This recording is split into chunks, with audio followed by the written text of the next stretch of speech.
Nagbabala ang Philippine National Police sa publiko laban sa pagpapakalat ng mga maling impormasyon o fake news sa social media at iba pang online platforms. Paalala ng PNP na ang pagpapakalat ng mga hindi beripikadong balita ay maaaring magdulot ng kalituhan, takot at pagkasira ng reputasyon ng mga individual o institusyon. Upang maiwasan ang fake news, narito ang mga paalala mula sa PNP. I-verify ang source.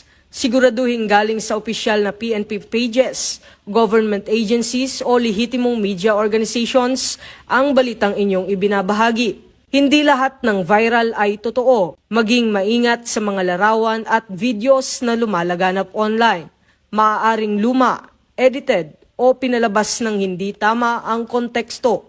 I-report agad ang makakita at mapanlinlang na posts. Kung may makitang kahina-hinalang impormasyon, i-report ito sa PNP o sa platform kung saan ito na-i-post. Huwag mag-share ng hindi napapatunayan. Panatilihing responsable. Think before you click. Ang maling impormasyon ay maaaring magdulot ng panik, takot at kaguluhan. Sumunod sa opisyal na advisories. Ang PNP lamang ang nagbibigay ng verified security updates, traffic rerouting at public safety reminders. Makipag-ugnayan sa mga PNP hotlines para sa mga tanong o paglilinaw.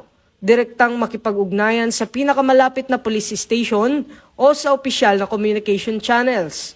Sa panahon ng mabilis na pagpapakalat ng impormasyon, ang pinakamabisang sandata ay ang pagiging mapanuri.